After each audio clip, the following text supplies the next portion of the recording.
Michelle here from CT Beer Tours. Thank you guys for hopping on with our lockdown report video. We have Jeremy tonight with Stranger Tides. So Jeremy, you got any new beers coming out? Well, we just had Adroit last week, which is our most over-the-top iced coffee stout we've made. So it has cinnamon and coconut, and this thing is it's thick like a milkshake, like a real milkshake. I mean, it pours very thick.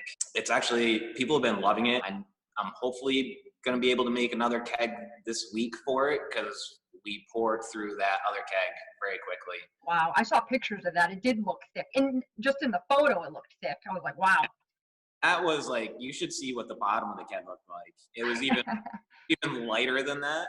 With those, we tried to keep the keg on the side for a little bit, constantly shake it up just to keep all the adjuncts that we use in it. Because that was originally a 9.5% stout, and with everything we added, it went down to 5.5. Wow, holy crap. And diabetic, please don't. Little overload. Literally, that's awesome, though. I poured myself a pint and I got home and my wife's like, do you want dinner? I'm like, nope, I'm full. I'm good. We just did that. We also have Feathers and Shadows, which is a play off of our Tar and Feather and In the Shadows. Not quite as thick as Adroit is, but it still has some of the same stuff. But that one's hazelnut and coconut. And I just ordered a bunch of Cryo hops. So we're going to start experimenting with some of the Cryo hops for some of our IPAs. And we'll have a new sour coming out. Our last sour, Dead Man's Tales, which was a citrus sour IPA, did really well. So now we're going to do a mixed berry version of that. Wow. You always come up with some very unique beers, which I love. I love that you're always changing it up. Like, where do you kind of come up with your ideas? I mean, I do get some, I'm not gonna lie, I do get some inspiration from Adroit Theory, who's in Virginia. Marco's been awesome. Like, we did make a recipe together for a white sangria goose. I didn't end up getting to make it because I got hit up to do the Rise and Hope IPA for pediatric cancer research. I didn't have enough kegs fermenter space to do them both. So I did the Rise and Hope because we're always giving back to the community as much as we can. But besides that, we've never shared recipes, but he's always like, we have similar brewing styles. Just nonstop, he tells me, think bigger. It's just to always think bigger. So I get some inspiration from them. But honestly, it's really just me going around town. Like, I can go to Starbucks and they have some mochaccino or whatever with all the stuff in it. And I'll be like, all right, well, those will blend well together. Or when I'm looking at my recipes for cooking or baking, I know those will go well together. So it's just, I can just go out in a single day, just be like, all right, there's a new recipe I want to do. There's a smoked butterscotch porter that I want to do, and that's something that Starbucks offers. They have a smoked butterscotch cappuccino. So it's just stuff like that. I see it when I'm just out and about running errands. I mean, I love it because I'm always looking to see what. Going. Yeah. That's awesome, though. I love that. I know when all this kind of started happening, you were kind of doing some new things at the brewery. You want to give us a little update of how that's going? Yeah, so unfortunately, before all this started happening, we completely redid all of our seating. There's no more picnic tables. I put in a 42-foot long bench, cushioned bench. We added tables and chairs. We added about 4 more seats, but we're also putting in a second bar where this one you'll actually be able to sit at, but it's also where you're going to go and pick up your food because we are going to transition into a gastro pub. So we're going to have 4 to 5 signature dishes each week, or maybe every 2 weeks, and then just keep rotating. But we're going to have a very simple menu. We'll offer something for lunch. We'll have some finger-style stuff, stuff you could get from a food truck. Then we'll also have dinner and dessert that people will be able to come in and get. And it will literally be nothing that you can get within a half hour, 45 minutes of Colchester. And I mean, we've I've been throwing out the teasers there on Facebook and Instagram on some of the dishes I've made. So that's definitely something to look forward. We're definitely going to be somewhat seafood focused just because that's our atmosphere and that's where I grew up and grew up on. But we'll definitely be offering some other things which people can, if you start following us on Instagram or Facebook, you'll definitely see some of the dishes that I've made. I think you guys will do great, like up in that area. There's not much going on in Colchester. Oh, we have 6 pizza places and 5 Chinese restaurants. Hey, whole abundance of options. Actually, one of the Italian restaurants in town, they closed. Actually, 2 of them closed.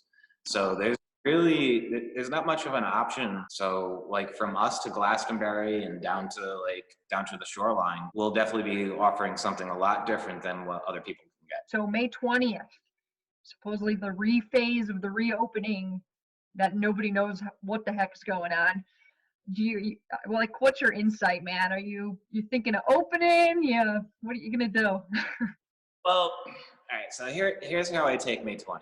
So a lot of the states and countries that have actually started reopening have actually seen increases in new cases. So for us, we can do it. We have outdoor seating. We're gonna hold off because there's new, people have seen spikes in the new cases coming out. We're really not in a rush.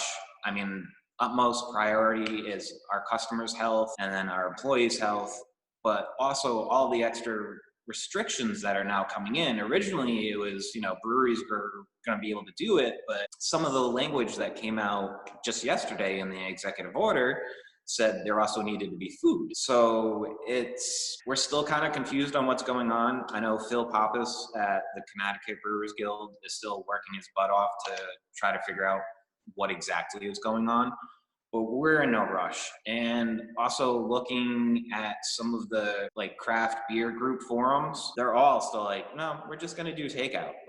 There's just no reason because everyone has to wear masks. It's contactless payment, so they have to order online. Everything has to be sanitized after somebody touches one thing. And then we have 9 picnic tables and we're only supposed to be at 50% capacity. So that really only gives me 4 picnic tables. It's just. Right. It doesn't even seem worth it. All I could picture is just a meme of just somebody running around, just cleaning everything. That's all I could picture. And how the hell do you really clean a picnic table? So you wear your mask and then you take a drink and then you wear your mask and then you take a drink. Come on. That's basically what the guidelines came out as. So we're in no rush. We're, obviously our revenue is down, but we've had tremendous support from locally, and we've even had people we've never even seen here before. We've even had people coming down from Massachusetts to come and get beer. So we're by no means hurting.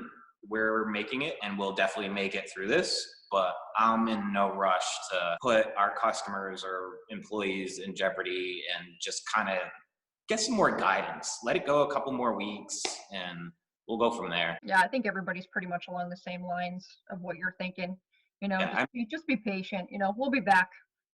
Yeah, I never did this for the money. It's for my enjoyment. I love to see the look on customers' faces enjoying the product that we make. So if it costs me a couple bucks by not opening May 20th for outdoor seating, I don't care. It's the enjoyment and making sure people are safe. That's more important. What do you have up on deck for curbside pickup this weekend? We will have Mermaid Tears, which is our vanilla strawberry milkshake. We still have some of the Parlay Part 4, which is a Centennial and Simcoe Pale Ale. We have Bootstraps, our Almond Joy Stout. Feathers and Shadows, which is our vanilla coconut iced coffee stout. And we'll have some more Adroit, which is the extreme iced coffee stout of cinnamon and coconut. You want to show us around the brewery at all since you're there? It's a little dusty because I've been sanding and You've been working? When I can. I can give you guys a little snapshot, hopefully this works, of what the new seating kind of looks like. Oh, nice. And then it's so beachy. Yeah. I love it. Bring you over to the new cutout in the wall that we did here where the new bar is going. Nice. So that's where people are going to be able to, people can sit and drink, but that's also where you're going to order your food. And then one of our bartenders will bring it out to you when it's ready. Any last words for anybody watching? Don't rush into this May 20th. Play it safe. It's really not worth it. It's just money. The health is so much more important. So that's really, keep supporting your local breweries. We love it. We've gotten a ton of support, and I can't believe we've had people from other states come down to get beer from us. I mean, that's just really means a lot to me. So, because we definitely do different things. There's 100 plus breweries in the state. So to be able to make something different that people enjoy it definitely makes it all worth it at the end. So. Yeah, I know we have so many breweries now. It is kind of tough to kind of pick and choose, where to go, so, thank you for hopping on with us. Thank you for giving us a little bit of a lowdown of what's going on in your world. Hopefully we will be back soon. And for those of you that are looking for a place to go get some curbside this weekend, check out Stranger Tides over in Colchester. Great. Thanks, Michelle. You're welcome. Yeah. See ya.